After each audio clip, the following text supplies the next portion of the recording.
Hi, my name is Joon Kim, and I'm the director of the Postbac Premed and Pre-PA program at the Keck Graduate Institute in Claremont, California.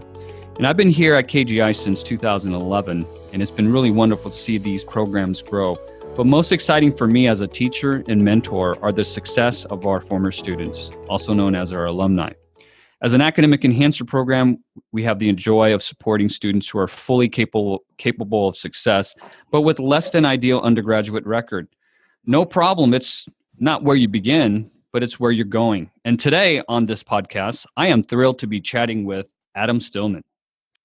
Adam is an alumnus of our PPC program from the 2012 class. After graduation, he worked in the medical research field as a clinical trial designer and project manager for a CRO specializing in preventative healthcare. Currently, he's the COO and co-founder of Silent Road Analytics, a machine learning and artificial intelligence R&D company. Thanks for joining us today, Adam. Great. Thanks for having me, Jim. All right. So you obviously were a student here at KGI. Let's talk about what you've been doing, this company you founded. Where did the idea come about, and how has it evolved during the lifespan? Well, as most companies start off, it was just kind of a spark of an idea between two friends from a hobby of ours, which is playing fantasy sports. We decided, after putting in all these hours of just dedicated time and effort into our own kind of just our own enthusiast level fantasy sports programs for our own drafts, we said, let's go ahead and bring these ideas out to everybody else. Since we had, all of our friends and family and some remote people online through some sources like Reddit and some of the fantasy baseball subreddits, they said, they want to see it too. They want to start using some programs and use these ideas of ours. So we started developing a fantasy sports program really as kind of a platform for a larger machine learning development that we were talking about. So we started off with something like Draft Advisor, and draftadvisor.net was our first program. That was our fantasy draft tool. We used it for fantasy baseball and fantasy football. And that one was a Monte Carlo simulation methodology that we built on a distributed platform. That's cloud computing, distributed learning, the type of thing that you hear all these buzzwords about in Silicon Valley right now. And once that one kind of took off and we started working on a new project, which in this case was predictive modeling, something that we took towards real life baseball use, real life on-field use, something that can predict what would happen on the field before these events were actually occurring. And those were things, new advances in things like neural network design, deep learning. And that became our new company, our new software platform, which is Silent Road Analytics. Got it. Yeah. So kind of related to predictive modeling, in my work, I work with students that are obviously interested in pursuing a medical career. So we do a little predicting ourselves, and that is to see how a student's past and their time at KGI's postbac program would lead to a future in medical school or a PA program. So can you share with us a little bit about sort of your initial interest that led you to come to KGI? Sure. Well, before I came to KGI, I was a teacher. I worked in the education field. I taught physics and biology, and I wanted to go to med school. I wanted to become a doctor at some point. When I came out of undergraduate at UC Irvine, I wasn't quite ready for it. I wanted a little bit of time off. I was going through the application process and ended up becoming a teacher. I taught physics and biology and also in the Judaica studies as well for about 5 years before I came to KGI. And that kind of like led me into this school. I mean, this school is really built for people like me, somebody who maybe took a few years off, worked in a different field before coming into medicine, but knew that they had a passion in at least in medical practice or medical discovery. And for me, my passion was in medical discovery. I wanted to go through and work in medical research. And KGI was really a great place to be because it was so much more than just a place to go learn the curriculum to get ready for med school. It was more than just a resume builder. It actually kind of set me off in some of the skills you would need in advancing medicine, which is, in this case, its relationship with biotech, and also with its team building and its business background as well. It's really key to becoming a successful physician or a successful researcher, not just somebody who can get into med school and just kind of work at the baseline. Well, your response definitely underscores why we, the committee, felt you were such a great fit for our program and our school. So obviously, knowing that you didn't come here just for the classes, but obviously there were things that you were able to participate here that really took interest and really led to basically where you are today. Are there any particular courses or maybe assignments that you felt had a pretty significant impact? Well, one course in particular, which was an independent study, you can take. I was engaged in an independent study as a curriculum course at KGI, and that was hands-on in the research lab, in the lab every single day, working directly with people from industry. In this case, I had two really good advisors, which is Kiri Lynn Svei and Dr. Matthew Krogan. They both had their ties within industry as well. And they kind of put me on track with a project that had real ties towards discovery. In this case, it was working towards a Bordetella pertussis antitoxin therapy. Which is whooping cough therapy. It was a monoclonal antibody production, and it was in the bioprocess engineering division. So we were looking at discovery of new engineering, new discoveries for production of this therapy. Real world application is something that you really don't see at other universities. And to get engaged in an independent study in a 1-year program with real world implications for the results of my research, you don't get that experience anywhere else. And also the struggles that come along with an independent study like this, where it's not like a regular chemistry course or a physics course with a laboratory involved, where you know that you go into the lab, you play around with the equipment, you have a finite answer to your question, and you're going toward that solution. With an independent study like this, you're going towards failure most of the time with a few successes. And those successes are really what kind of drive you forward. And it lets you learn that as you go through and you get out of school and into a real work environment, failures happen. Sure. And you have to have the drive and you have to have the desire to continue going in that field and continue on until you actually do hit your discovery if you're looking for something like that. So yeah, definitely that was one of the largest kind of personal growth situations for me. And I wouldn't have had it unless I had this opportunity at KGI. Yeah, certainly in the defense of other institutions where certainly they do have ongoing research, I think one of the things that truly makes the research experience unique for our students is how small of a school we are. And so indeed, students such as yourself are able to get involved and work very closely with our faculty and even our doctoral students and postdocs. Right. So obviously you have, since KGI, chosen a path slightly different from what you thought you would be going. And yet here you are, one of our most successful alums. So how do you look upon your time at KGI? Because I would say many programs would define in terms of, from a statistics perspective, that you would count as a failure, because for a Postbac Premed program, we count how many of our alums go on to medical school. So how would you define your success and or failure as it relates to your time in the program at KGI? Well, if it's a failure, I mean, it's the easiest part is if it's a failure, because like you said, as a statistic, I count as a failure because I did not end up going to med school. But that's really more of kind of a change of interest that was organic in my development. In terms of success, I was able to get a job right out of KGI. Almost immediately, I had offers coming in from biotech companies. I was able to get my hands into the thick of things. And to me, that's a success because I worked in medicine. I was working in the field of medical advancing medicine towards people. Yeah. Wonderful, wonderful. Adam, you're a total success in my book, so don't think otherwise. So, education today really focuses on degrees and perhaps even the proverbial letters after our names. What I want to ask you next is, what specific skill sets or competencies do you feel that you were able to discover and or develop during your tenure at KGI? Some of the skills that I kind of developed, I mean, it's the obvious one, something that I didn't have before, which is in bioprocess engineering. This is things like growth and development of cell culture and the actual bench work. That's one thing. But KGI, while being small, still had a very diverse offering within biotech.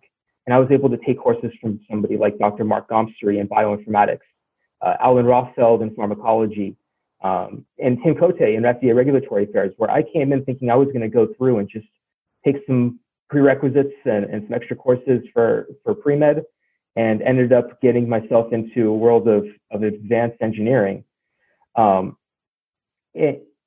So if you were looking at skills that I were to gain, one of the skills I wasn't foreseeing was teamwork and business modeling.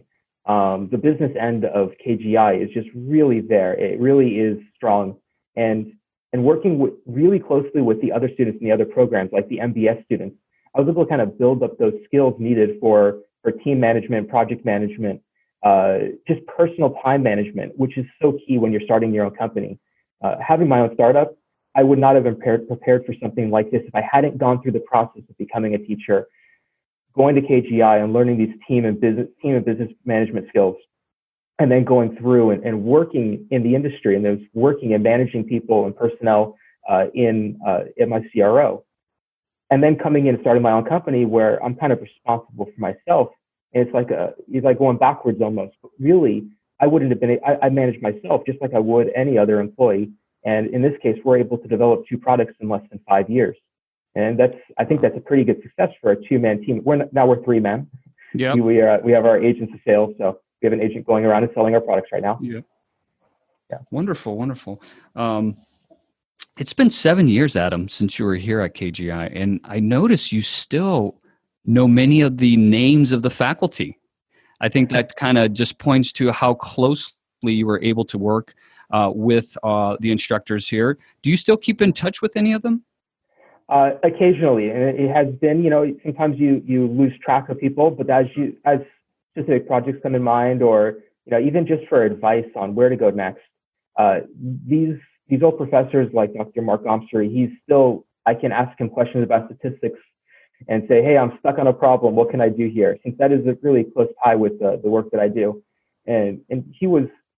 First of all, he taught me really some of the basics of programming, which I use now in my own work.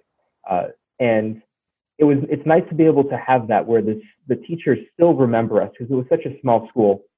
And they have other schools they're teaching at. They kind of do, sometimes will teach at multiple schools. Like he taught at Loma Linda Medical School.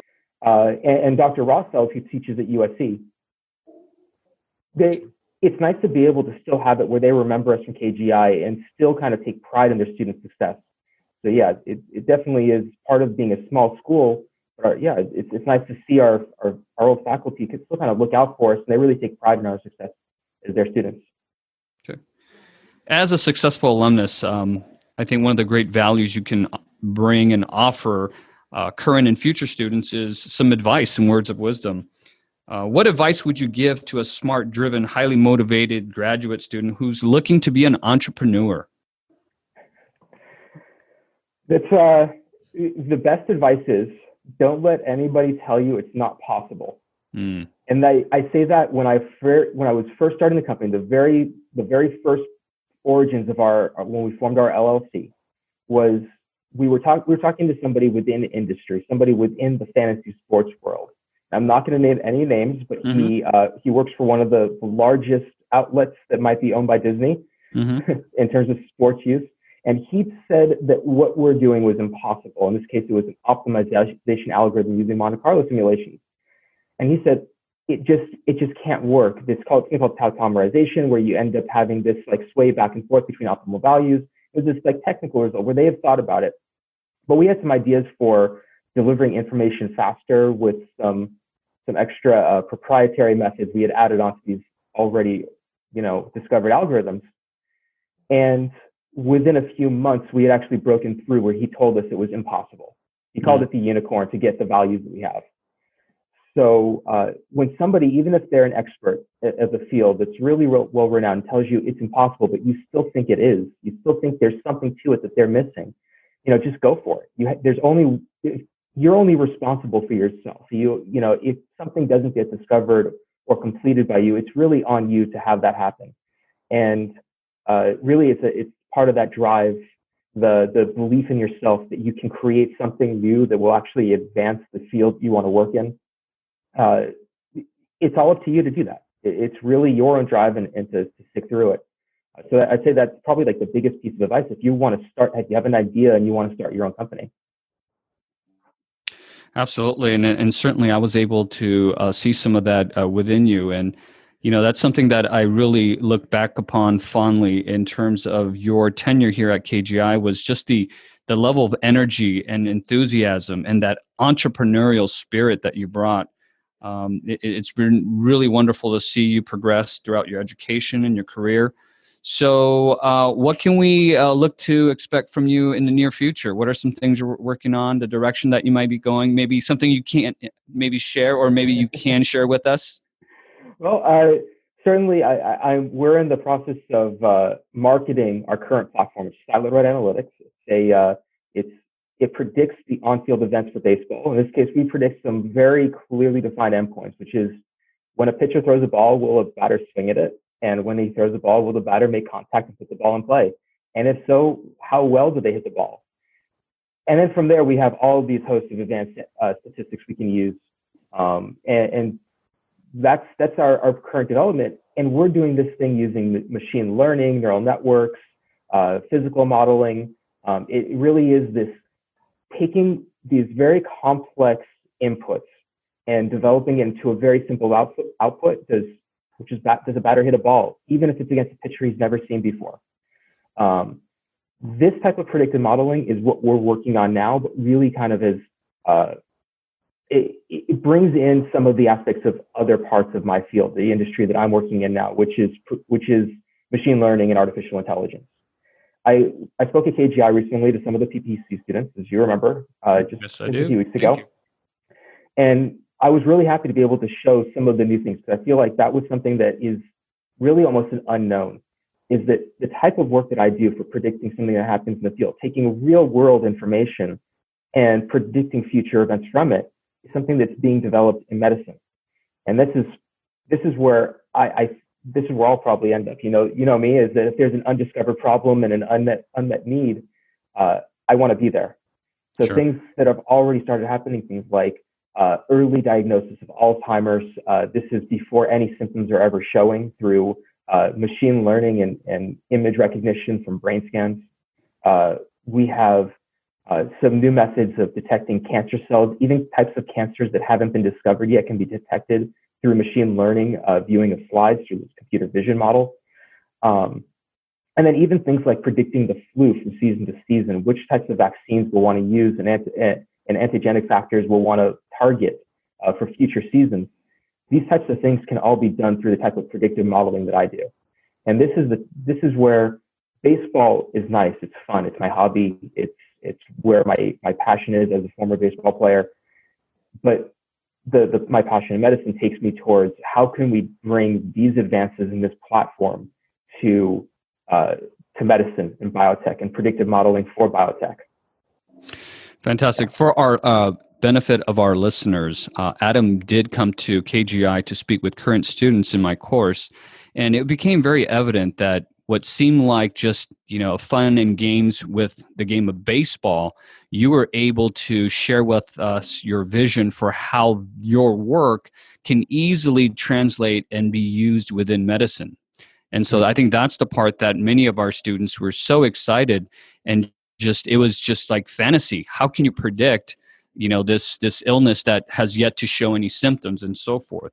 So any chance, Adam, you can predict what the winning lottery numbers will be for next week for me? Somebody has done that before. There are many solutions, and no, we're not going to be predicting that. You have to play the game 1 billion times in order to actually hit those numbers. It's a random probability. Well, I had to try. Okay, so Joon, I have some questions for you on this. Yeah. I want to ask you, what brought you to KGI? Well, what brought me to KGI, first of all, I sought the advice from 2 mentors that I had at my previous institution, which is also where I attended graduate school. And both of them told me that once I finished my graduate studies, that it would be in my best interest to think big, think broadly, think outside the box. And so certainly that's exactly what I did. I started to look at other schools that maybe are not so traditional. KGI certainly kind of fit the bill. First of all, I noticed it was an institute, not a college or university, which by definition, institutes are highly focused and very specified. And so that initially sort of triggered the interest in checking out what KGI was all about. The sort of next step for me really was, what exactly would my role be? What would be my function? What would be my contribution?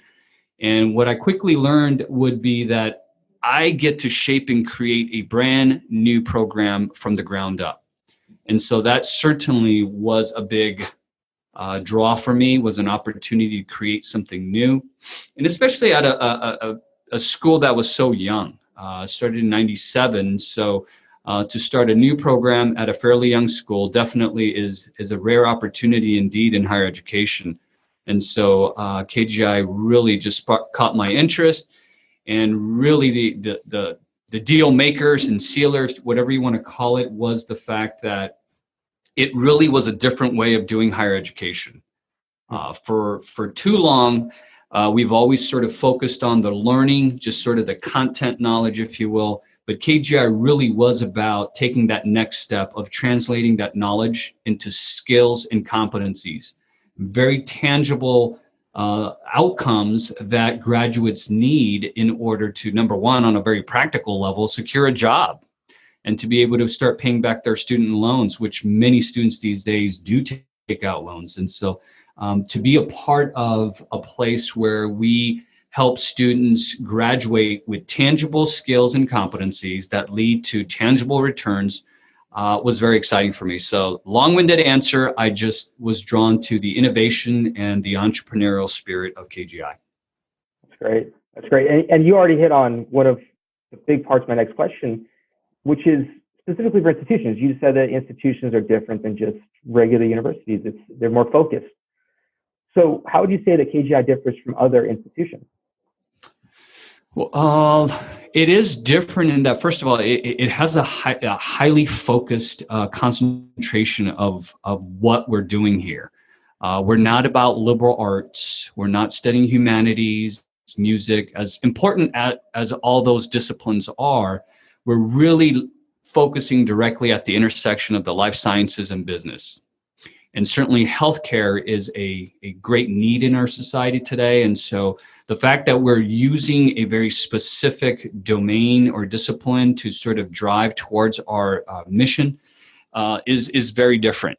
You look at a lot of the larger colleges and universities, they have a more generalized mission of just developing future, thinkers and learners. Certainly we hear the phrase lifelong learning used quite a bit. And that certainly is very important indeed. I would say all of our graduates are lifelong learners, but in terms of more direct, tangible, concrete skill sets, those are what really helps sort of shorten the gap between school and gainful employment. And certainly there's some to be said about avoiding education purely from a utilitarian perspective, that it is more than just, securing a job. But I think we also can't dismiss the importance of the employment, especially given the rising cost of our education. I think we need to be sensitive to the fact that when we take out these loans, students are graduates, it is not wrong for them to expect that they would be able to secure an employment that's going to allow them to pay back their loans and to have the life that they have worked so hard towards. So I would say those are the main differences. I mean, certainly the size of our school in terms of both the structure, campus, as well as student body. Although we are growing, and I guess, that is one litmus indication for the success of KGI, is that we are growing. And so I'm kind of torn. I love that we are growing and that we're increasing the success that we've had with our students and our programs. But at the same time, I think we've found a way to keep it small and have a very close-knit community. And being in Claremont certainly helps. The city is very cautious of letting us get too big. And I say that both as an employee of KGI and as a resident of Claremont. Nice. Well, that's from what you just said. I mean, those were exactly the reasons that I went to the school, that I chose KGI. To be able to exit the school and have the choice of where I want to go next, that was something that I just feel like KGI really kind of helped me get that opportunity to have the opportunity to make a choice. I'm glad you said that, Adam, because it is true. Could you have gone on to med school? I absolutely, without a doubt, believe you could have. You had that option to go on to medical school or to start your own company and, quote, live out your dreams. So, I mean, that is something that I, as director of the program, as an educator here, have really just found so exciting to see that students will come here thinking med school. But we've had students go on to dental school. We have students go on to PhD and research academic careers. We've had students go on and work in the life science biotech industry, and they're very, very happy. In fact, I will see one of them next month when they come back to visit our campus. So lots of options. You're right, Adam. It really is about opportunities and just gaining a lot more choices and options. Well, Adam, thank you so much for taking the time to join us today.